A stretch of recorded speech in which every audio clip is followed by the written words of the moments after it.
Man, the star rise over Tedla from Doriel, the red star, above the planet of Jistoa, never let up on the populace. It didn't only dawn, it bled in, slowly and almost apologetic, but still relentless, like sorrow had punched in for an early shift. Not a sunrise like we have here on Earth, not really. More like the whole violet, mana-rich sky cracked open and started leaking, dragging this red haze over rooftops and alleys that looked patched together from whatever the last tide coughed up. People called the place quaint, but that was a lie, tourists told. What you really saw was sea-bleached concrete, beaten thin by storms, steel and synthcrete panels slapped on from who knows where, and scars on every damn surface. Nothing sparkled here. The skyline just seeped in like a wound that never closed up right. That reddish light, honestly, it looked painful, almost looking bloody. Like something smudged it across broken glass or tried to scrub trauma off the face of the morning. The town was holding on, claws deep, but you could almost feel it flinch every time the horizon lit up, as if it expected the past to come clawing out of the fog. And the sea, oh man, if you thought the ocean would play along, think again. Each morning it dragged itself backward over the pebbles and fish bones, acting like the light burned. The tide pulled away with a kind of silent resentment, like it carried every bad memory beneath the waves and hadn't forgiven a single one. That thick molten glow didn't even stay put. It sprawled right over the buildings and onward, bled its way over the western cliffs of the island of Rulamia, jagged and stubborn, and then just kept rolling inland. Out there, the hills wore greens and browns, trees huddled messily together, and lakes reflected the sky's weird mood back up at it. If you squinted past it all, somewhere far out in the east, you'd catch the Intarla's sails shouldering their way up, white shapes rising in behind the mist.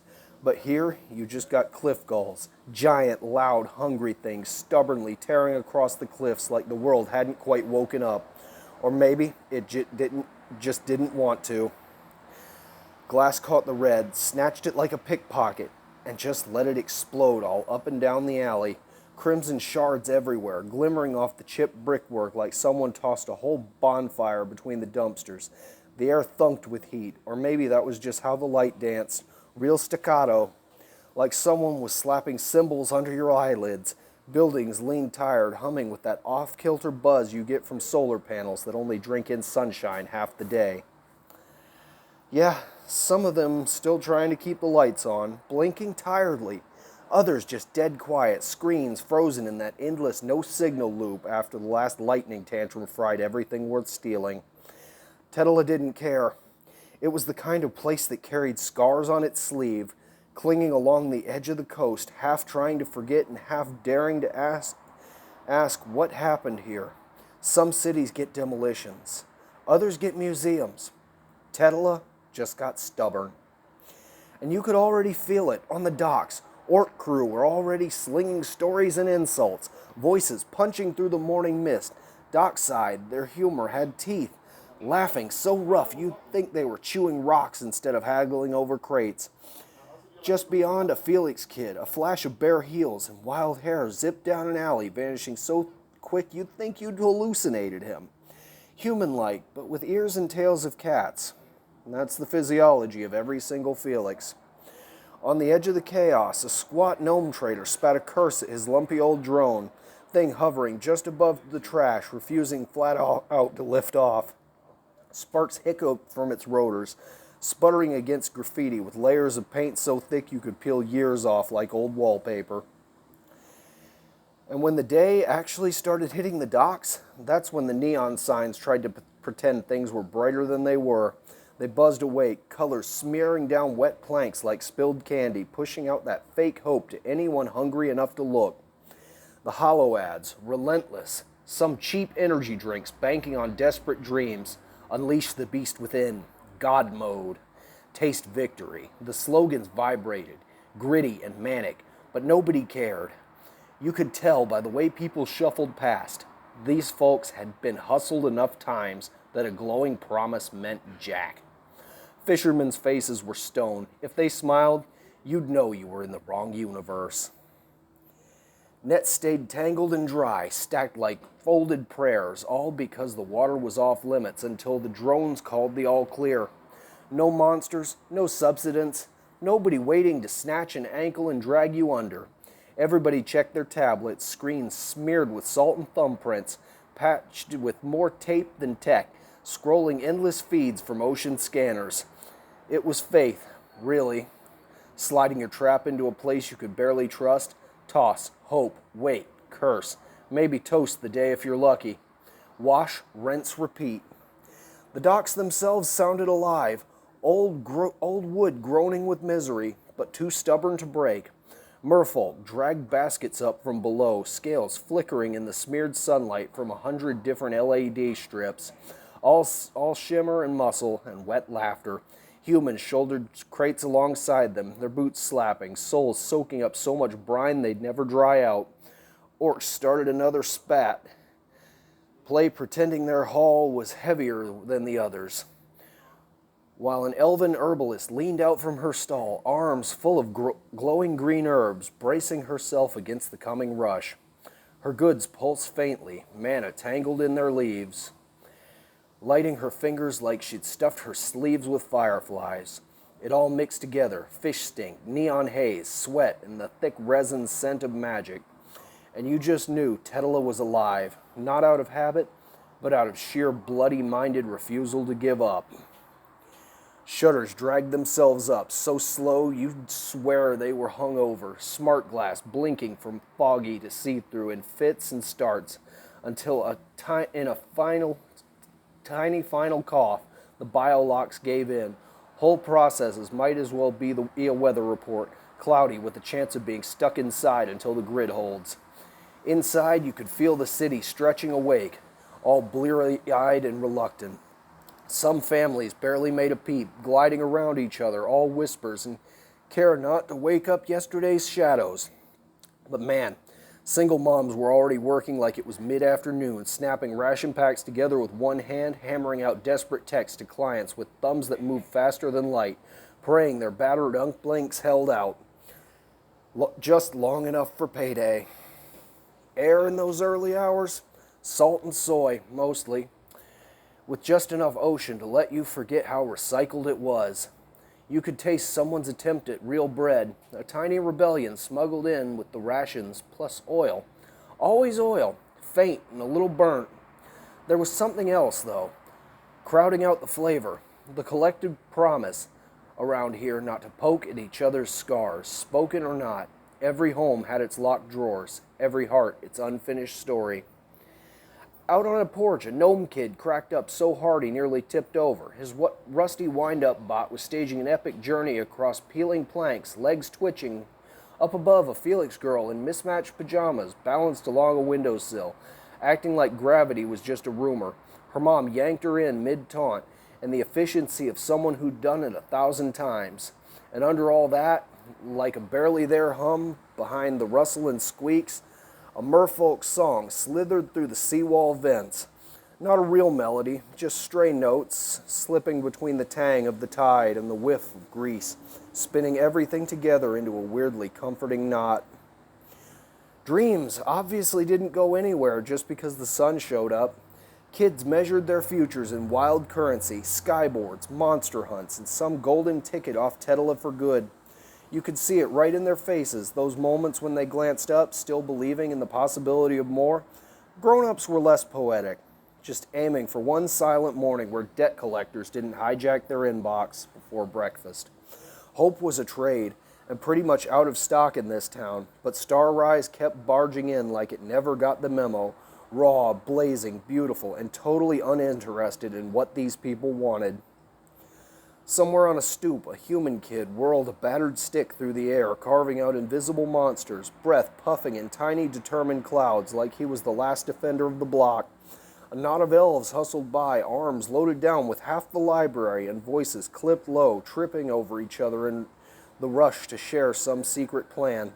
By the curb, a grease-streaked gnome aped his hands and mumbled a not-so-confident prayer before leaning in on his ancient rig. You could tell he was more hopeful about miracles than maintenance manuals. Way down the lane, farmers from Freyborn rattled up with their clunky carts, arguing about last night's rain and whose luck was worse, wheel spokes groaning like even they were tired of the repetition. And through it all, the city held its breath, not waiting for some miracle rescue, not really, just for that one decent morning where for a split second everyone could pretend the world was a little softer, a little more possible than yesterday.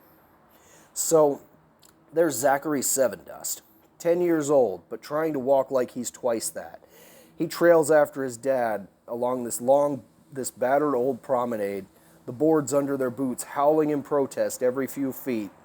Zach's doing his best to play it cool, but inside his heart's pounding like it's about to punch right through his ribs. He'd never call it fear. Nah, he's not a little kid anymore, but whatever it is, it curls tight in his stomach, makes his feet extra careful. It's not a stroll, no whistling, no bouncing along. This is Zachary stalking, tense as a stretched wire, eyes flickering at alleys and half-dead drone hubs crammed between leaning buildings. Nothing out here feels safe, not really, but backing down in front of Cyrus, no chance. That knife on his belt is a joke. Honestly, it feels like he's lugging a brick, not a blade. Heavy, awkward, as though the weight of it tells the world just how unready he is. If something did come clawing out from behind a crate, he's got no illusions he'd freeze. Both of them know it. Cyrus, his dad, seems to read all that with just one sideways glance, but naturally says absolutely nothing. Sometimes Zach wishes he'd just say something, anything, but that's just not Cyrus.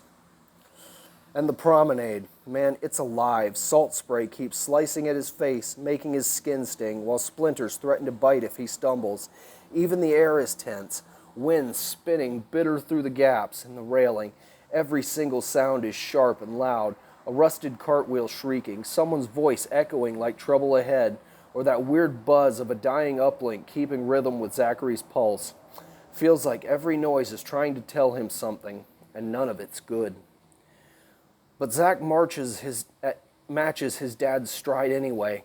He doesn't need to. He wants to. There's comfort in it. Matching step for step, like maybe if he copies Cyrus closely enough, he'll pick up some of that iron the old man carries around like it's stitched into his bones.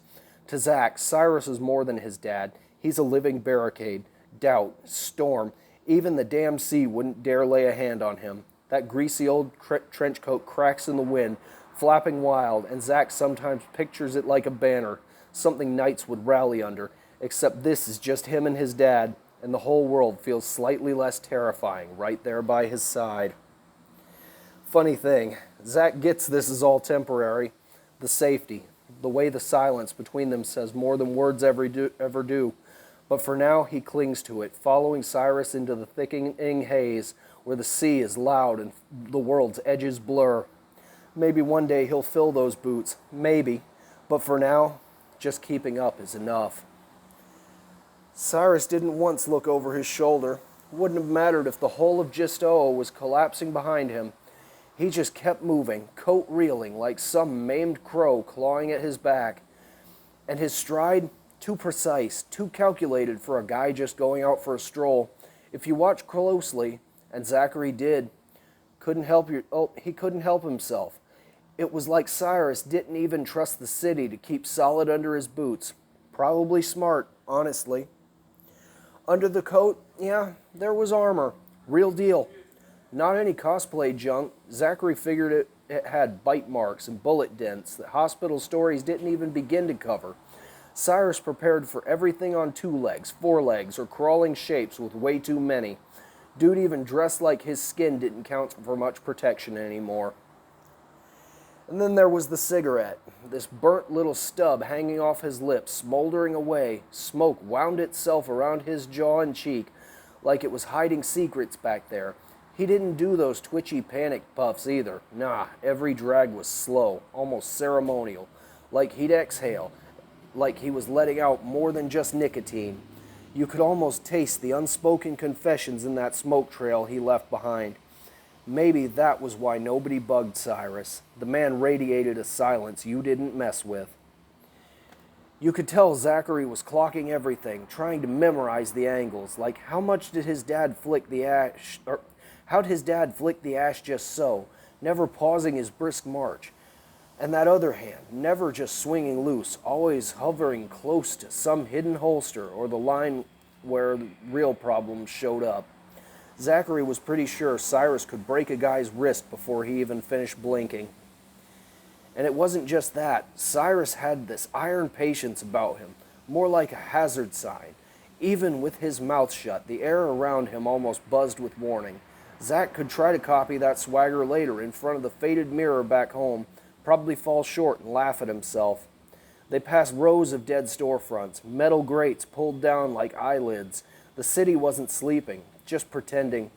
Only place still kicking was the arcade, this noisy little pocket of stubborn light, neon signs that spat colors over busted pavement, ancient cabinets lined both walls, screens beating out chiptune bravado, and promises of pixelated immortality. The whole place felt like it was holding its breath, daring the dark to step in. Closest to the door, the big draw, Carnage Circuit 8, was still blaring, victory screen frozen but wild, the champion's red hair and glowing eyes gleaming defiant through so many little squares you wondered how magic still sparkled. Zach loved that game. He knew it was janky but reliable. The music kept glitching out, looping bits that sounded like a rallying cry from a wounded robot. But nobody cared. The windscreen clung on, pulsed in its own rhythm, like some stubborn heartbeat next to Cyrus's measured thunder. You had to respect anything that kept burning when the whole block wanted to go dark. A drone puttered along overhead, not in any rush, because honestly, what's going to happen in a place like... Yeah, I realize that there is a section missing. So if you enjoyed, like, share, subscribe. This has been Calvan Starling, CEO of Climb Hazard Studios, and I will be following this up shortly once I grab that other section.